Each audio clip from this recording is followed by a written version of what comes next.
Bienvenidos. Nacido en la Paternal, el senador Filmus se graduó como sociólogo, fue director de la Flaxo durante 8 años, trabajó en el CONICET, fue docente de la UBA y obtuvo una maestría en educación. Se lo conoce por ser hincha fanático de San Lorenzo e impulsor de la Vuelta a Boedo. Hoy es senador por la ciudad de Buenos Aires y presidente de la Comisión de Relaciones Exteriores. Bueno, hoy Chile es el segundo socio comercial de la Argentina. El sudeste asiático crece día a día en la importancia y en la consideración de nuestro país. Tanto es así que la visita presidencial que realizó a principios de año la presidenta incluyó a 2 de estos países, Indonesia y Vietnam. Para tratar de saber qué significa esto para la Argentina, cómo se está orientando la política exterior, nada mejor que el presidente de la Comisión de Relaciones Exteriores de la Cámara de Senadores, que está acá con nosotros, nos cuente de qué se trata. Bienvenido, senador. Gracias por venir. Por favor. Bueno, primero, como para empezar la charla, me gustaría que nos cuente precisamente lo que estamos diciendo en la introducción. ¿Qué significa esto? ¿Argentina comienza a mirar a Asia como qué? ¿Qué importancia tiene Asia para nuestro país? Bueno, Argentina desde el 2013 en adelante tuvo un giro bastante importante en la política exterior. Argentina históricamente, por sus lazos comerciales, pero también por sus lazos culturales, fue un país que miró esencialmente a Europa, que miró posteriormente, después de la Primera Guerra Mundial, a Estados Unidos, miró poco a Oriente y miró poco a la propia región a la que pertenece, América Latina. En los últimos años del 2013 en adelante, superando aquella década donde se definió la política exterior como la política de las relaciones carnales con Estados Unidos, donde solamente seguíamos los mandatos que definía la gran potencia del norte y los organismos de financiamiento internacional, Argentina mira una forma de expansión de su economía, pero también sustentada en una forma de expansión de su mirada geopolítica hacia Oriente, y lo hace no desde la Argentina, lo hace con la idea de que hay que fortalecer la unidad primero del Mercosur, luego del UNASUR, del CELAC, que es la comunidad de países que también incluye a los de Centroamérica y los del Caribe, y que en conjunto todos nosotros tenemos una mirada distinta. Insisto, porque generalmente se enfatiza en lo económico, pero cuando uno mira nuestra posición en Naciones Unidas y ahora en el Consejo de Seguridad de Naciones Unidas, es muy probable que uno mire que nosotros estamos mucho más cerca de muchas opiniones que tiene, por ejemplo, en este caso China, o que en algunos casos tiene Rusia, o en algunos casos tienen países que tienen tradición en no intervención en otros países que de la que tenemos respecto de algunos países de Occidente. Quiero decir entonces que hay un acercamiento que claramente es económico, que es cultural, pero también tiene que ver con una mirada donde le dijimos decretamos el fin de la bipolaridad en el mundo, y que la multipolaridad y la idea de que hay muchas regiones en el mundo, cada una con su propia potencialidad. El Mercosur en este momento es la 5ª economía del mundo. El crecimiento de la economía de Oriente también nos coloca frente a una de las economías más poderosas del mundo. Esta multipolaridad en lo político, en lo económico, es para nosotros la nueva mirada que tenemos que tener hacia la relación con todos los países que conforman la humanidad, ¿no? ¿Se puede hablar de un cambio, de un capitalismo sin reglas por un capitalismo de Estado? ¿Hay un cambio de paradigma hoy? O sea, ¿se demuestra de esta manera que puede ser exitoso esto que las corrientes neoliberales habían dado como algo fracasado? Sí, después de la Segunda Guerra Mundial, el surgimiento de los países asiáticos tiene mucho que ver con lo que plantean ustedes. En buena medida también tiene que ver con definir áreas estratégicas y las ventajas comparativas. Eso generalmente no puede estar de la mano del mercado, que tiene una idea muy cortoplacista respecto del modelo de desarrollo, y tiene que ver con la maximización de la ganancia inmediata.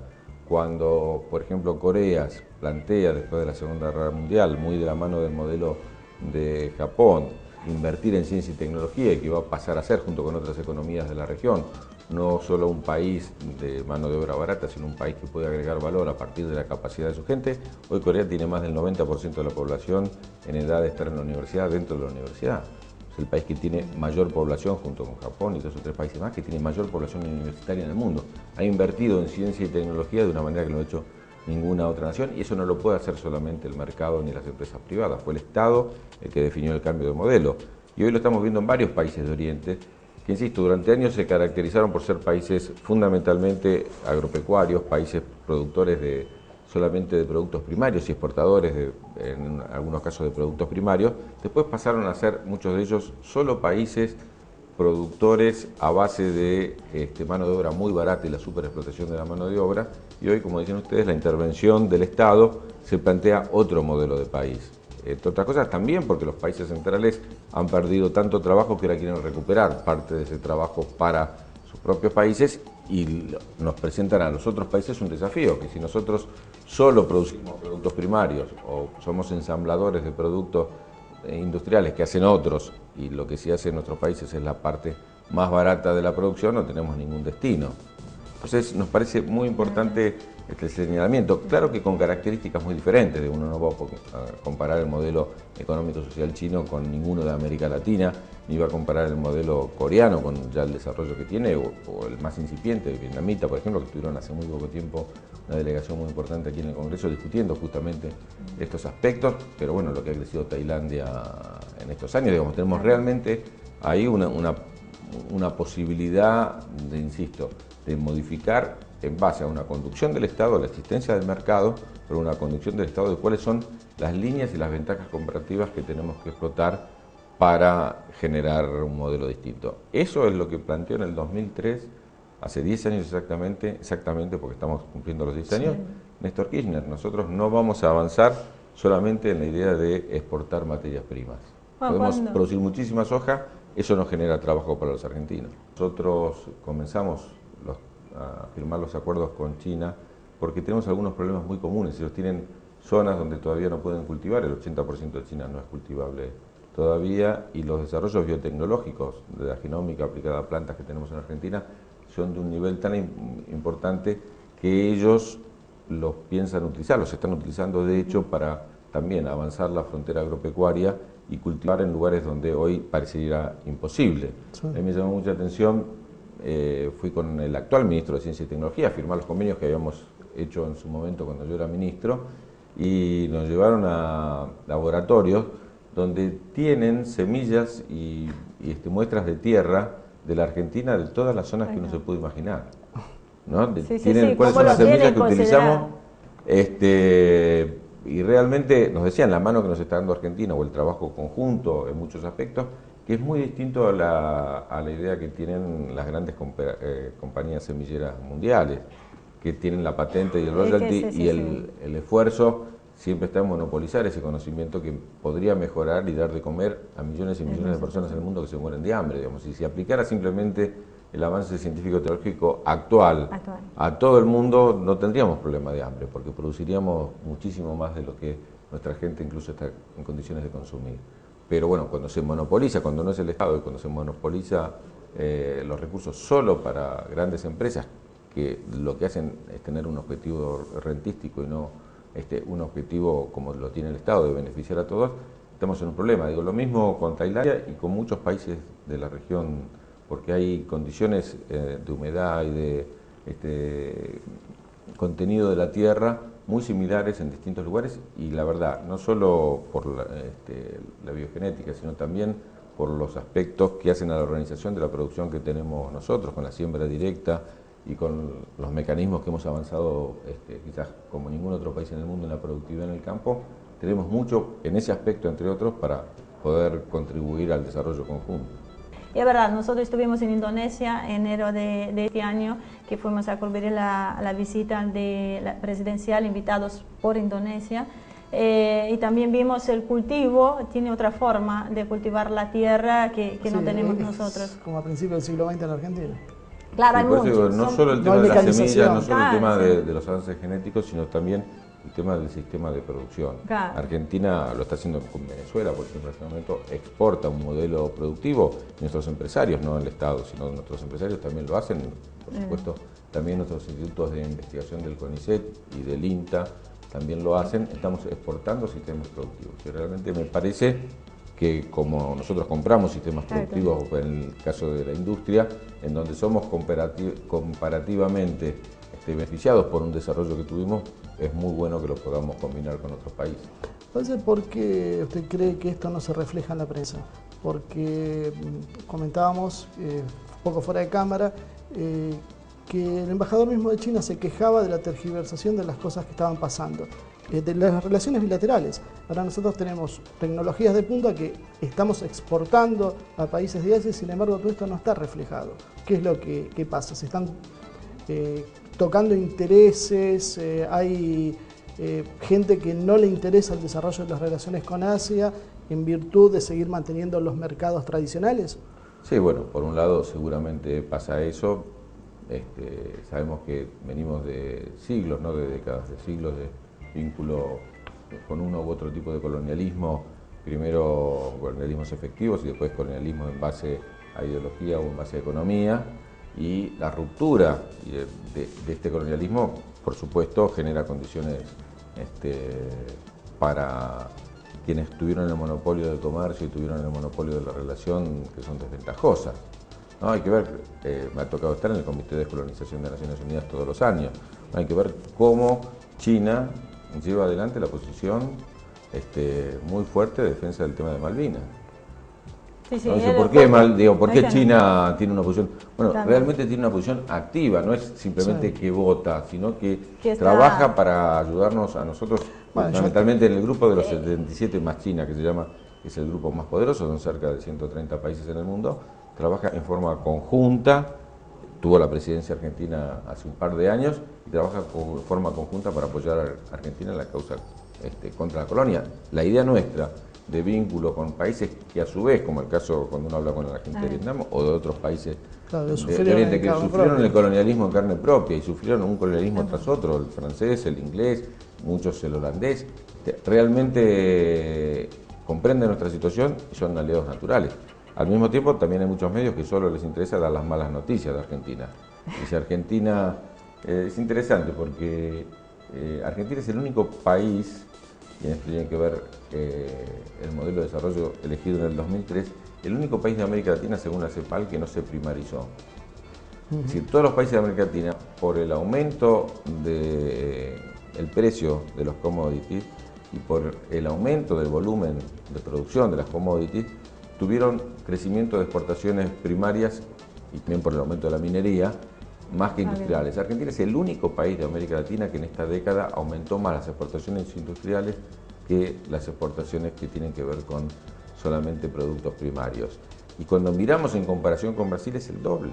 Sí. Si Argentina creció en esta década, por supuesto que creció toda América Latina, ¿no? Sí. Hay que ser necio para no reconocerlo. No fue solo Argentina, sino toda América Latina, pero cuando uno lo mira, Argentina creció el doble de lo que creció Brasil en esta década. Esto tiene que ver con esta mirada de buscar nuevos mercados, de nuevas aperturas y de cambiar el perfil exportador del país, que aunque muchas veces sean productos primarios, incluso los propios productos primarios tienen un alto grado de elaboración. ¿Qué significado especial entonces le podemos asignar a que hayan elegido en su primera visita al exterior Argentina y Venezuela, dos países que del establishment están siendo bastante cuestionados por sus políticas? No, insisto que la vinculación de Argentina y de América Latina con Oriente, como también ha crecido con África y ha crecido con los países árabes, tiene que ver con esta mirada multipolar, que en un contexto donde a su vez Europa está en una crisis profundísima y donde dentro de Europa la dominación alemana a todas luces empieza a ser más clara, ya no podemos hablar ni siquiera de Europa, tenemos que hablar de Alemania, porque entró en recesión Francia hace poco, la semana pasada y Europa lleva 7 trimestres continuos de caída del PBI, así que tenemos una recesión que ya arrastra casi 2 años. En ese contexto, yo creo que el fortalecimiento de nuestras economías y de nuestras relaciones es muy importante, porque nuestros países, los de América Latina y por supuesto también los países asiáticos, en general se desarrollan supeditados a cuáles son las políticas en los países centrales. Cuando en las políticas en los países centrales, como fue en la década de los 70 y de los 80, lo que había era un excedente de recursos, nosotros nos endeudábamos porque el crédito era sumamente barato y depositaban acá, por supuesto, todos aquellos dólares que tenían y que no podían utilizar y que no tenían ningún sentido. Nosotros pasamos de tener 4.000 millones de dólares en el 76, cuando Argentina tiene el golpe de Estado más grave de su historia, tenía 4.000 millones de dólares de deuda externa. Cuando salió el gobierno militar teníamos 40.000 millones de dólares de deuda externa. Y cuando nosotros asumimos en el gobierno teníamos un producto bruto y medio de deuda externa. Esto tiene que ver también, insisto, con la necesidad de colocar fondos de los países centrales. Ahora la crisis lo que trae es la necesidad de colocar manufacturas, porque está clara que ellos no lo pueden consumir justamente porque sus mercados son recesivos. Entonces, la protección que nosotros hacemos de las importaciones, utilizando los dólares que tenemos justamente para aquellos productos que más necesitamos para seguir creciendo, bienes de capital fundamentalmente, es decisiva. Y priorizar a aquellos países que no tienen trabas comerciales, como le presenta Estados Unidos a la Argentina en muchos casos, pero la carne y los limones como tema fundamental, o priorizar el comercio con Oriente en lugar de Europa, que también a través de los subsidios agrícolas son formas encubiertas de generar barreras aduaneras que no las reconocen y denunciarnos a nosotros cuando tenemos protección respecto a los productos industriales, nos genera a nosotros también la posibilidad de mirar mucho más Oriente, insisto, que Estados Unidos y Europa. Ellos son proteccionistas respecto de los sectores de su economía que no son competitivos y pretenden que nosotros abramos nuestros mercados para aquellos aspectos que nosotros todavía no somos totalmente competitivos. Entonces me parece que somos mucho más complementarios con Oriente en muchos aspectos, ¿sí?, que lo que somos en este momento con Europa o con Estados Unidos. Sin descuidar que nosotros vamos a necesitar seguir comprando bienes de capital, porque si queremos ser un país industrial, como tenemos una industrialización incompleta y no tenemos una industrialización de base, todavía para crecer en la industria es muchísimo lo que tenemos que importar. Ahora bien, teniendo en cuenta eso, igual yo creo que nuestra preocupación, incluso lo muestran los viajes de nuestra presidenta, por primera vez abrió fronteras hasta ese momento prácticamente inexploradas. Las reuniones del Mercosur con los países del África subsahariana, con los países del África árabe, la reunión con los países asiáticos, esas tres reuniones a su vez respaldaron el reclamo de Malvinas. Claro. Yo quiero decir que estratégicamente va muy de la mano la política y la economía. Pero bueno, el Mercosur ha avanzado, insisto, Mercosur, quinta economía del mundo a partir de la incorporación de Venezuela, ha avanzado fuertemente en buscar fortalecer los lazos con Oriente. Si nosotros estamos hablando ahora de realmente replantear las cosas desde el vamos, ¿no? Empezar a tener una orientación nueva. Hay un tema que es un poco delicado, que es el tema de defensa. Hoy las hipótesis de conflicto, ¿cuáles son? Ninguna. Nosotros la hipótesis de conflicto nuestra históricamente fueron las hipótesis que tenían que ver con Brasil o con Chile. Nos educaron a nosotros y la geopolítica nuestra en Misiones no se desarrolló siempre pensando que era muy fácil la invasión brasileña. Nosotros retiramos de la frontera la posibilidad de un desarrollo más armónico del país. Vivimos estudiando de los manuales de primer grado de que cada uno de los vecinos nos sacó una parte del territorio. Hay un escritor argentino muy importante, Carlos Escudé, que dice que si todos los latinoamericanos reclamáramos el territorio que creemos que nos pertenece, necesitamos ser 3 Américas Latinas, porque cada uno estudia, ¿no?, la historia de que el imperio español había desarrollado virreinatos y que todos nosotros, por ejemplo, éramos los dueños de todo el virreinato del Río de la Plata, cosa que vemos que no es así. Lo ideal hubiera sido, por supuesto, un solo Estado en América Latina. Así que esas hipótesis de conflicto no existen más. Nosotros tuvimos, no estoy hablando hace mucho, hace poco más de 30 años, si no fuera por la mediación papal, en una guerra con Chile. Uno lo mira y es una locura total. ¿Por qué vamos a hacer una guerra imposible con Chile? pensarlo. Todavía vimos que hace poco unas filmaciones donde se entrenan en Chile soldados hablando mal de los argentinos y vimos que soldados argentinos se entrenaban hablando mal todavía que hay rémoras de esa idea de ocupación posible de los países. Eso desapareció, no hay hipótesis de conflicto. Nosotros tenemos hipótesis de conflicto, entre comillas, vinculado a la defensa de nuestros recursos naturales, de nuestro mar continental. Brasil lo identifica, el Presal, el Amazonas, como los blancos que pueden ser de potencias extracontinentales, o por lo menos no de América Latina. Nosotros tenemos una visión similar. Sí, tiene que ver con la defensa de nuestros recursos naturales, con la defensa del medio ambiente, con la defensa de aquellos aspectos que tienen que ver, con una mirada estratégica. Ni siquiera nosotros tenemos hipótesis de conflicto, ni siquiera respecto al tema de Malvinas, porque Argentina ha dejado claro, lo ha dicho en su momento Néstor, lo repite Cristina, nuestra vía de recuperación de Malvinas es estrictamente diplomática, pacífica y a través del diálogo. Quien no quiere el diálogo es Reino Unido, pero no tenemos ninguna mirada nuestra respecto de Malvinas, de tener una preocupación, de tener un gran ejército, a pesar de que asusta a Reino Unido con esa idea, con una mirada militar hacia la región, aún estando, por supuesto, en conflicto no solo los recursos naturales, no solo un lugar estratégico, porque es el único pasaje natural entre los dos océanos, sino también el agua y la Antártida. ¿No? Digo, ¿a qué le interesa a Reino Unido? No le interesa los 1.500 isleños. La plataforma de exposición en Antártida. Está claro, estos días acaba de votar todo lo contrario en Naciones Unidas respecto de la Polinesia Francesa. Yo creo que ese es el único camino, llegar a un punto tal donde la presión internacional le haga insostenible al Reino Unido seguir manteniendo colonias en pleno siglo XXI. Bueno, por eso los países asiáticos están convencidos y apoyan tanto la Argentina. No hay hipótesis de conflicto. Y como dijo Lula hace poco que vino, y con la Argentina, menos que menos, está todo bien. Salvo el 2014, que vamos a tener que hablar seriamente para que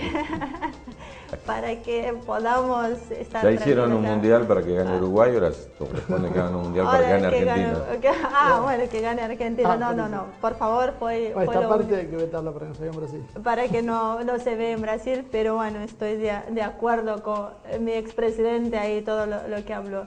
Bueno, senador, realmente fue un placer recibirlo, muy interesante, esperemos contar nuevamente con su presencia, teniendo en cuenta que nuestro programa llega a mucha gente que realmente le interesa saber sobre los países asiáticos, sobre las relaciones con Latinoamérica, en especial en este caso Argentina, y que realmente no hay información. También hay que avanzar en la cuestión de la integración cultural, porque digo, en buena medida es importantísimo el acercamiento entre los pueblos, porque nosotros vivimos invadidos por series, programas de una parte del mundo y de la otra parte no conocemos absolutamente nada.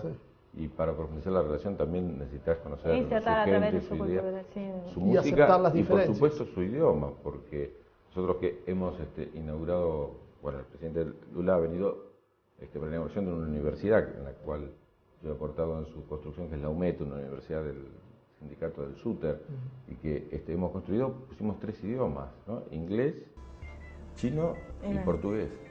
Mire, ayer el mandarín, es una cuestión, y como ministro de Educación he firmado convenios de un conjunto de universidades argentinas para traer la enseñanza del idioma chino aquí y la posibilidad de llevar el idioma de Cervantes allí, porque realmente es importantísimo que haya posibilidad de diálogo y para eso la lengua es fundamental. Hay países de Asia, como en el caso de Indonesia, que necesitan profesores de español y no tienen.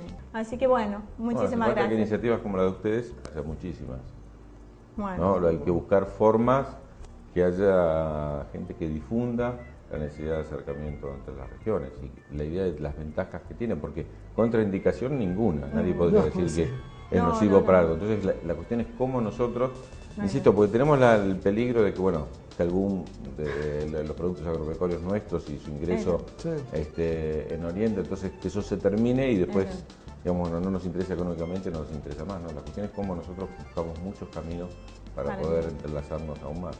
Y la cultura los chinos siempre insisten, ellos no son países que los tienen todos los asiáticos, o sea, no son países la puerta de entrada es por la cultura. Claro, ellos tienen los negocios vienen después de la mano de la cultura. Y el intercambio, no es que solo quieren venir y mostrarnos su cultura, quieren que nosotros los conozcamos y quieren conocernos también. Eso es muy importante, siempre hablan de un intercambio, ¿no? Bueno, la semana que viene un grupo de Vietnam, de empresarios vietnamitas, para ver en qué pueden invertir en Argentina, cómo asociarse, un poco fruto del viaje de la presidenta y de lo que había comentado de la asamblea. Sí, ya hubo por lo menos yo he mantenido 2 reuniones con delegaciones parlamentarias vietnamitas en este último año. Me están matando con el tiempo, que lo tengo que terminar, así que lo quiero comprometer a venir en una próxima oportunidad de charlar sobre estos temas y muchos otros que van a ser. Siempre yo creo que de los países asiáticos y las relaciones con la Argentina siempre hay que hablar. Así que bueno, muchísimas gracias. Gracias por la invitación. Bueno, hasta acá llegó el programa de hoy. Como siempre, gracias por acompañarnos. Los espero la semana que viene con más una edición de Arte y Movimiento.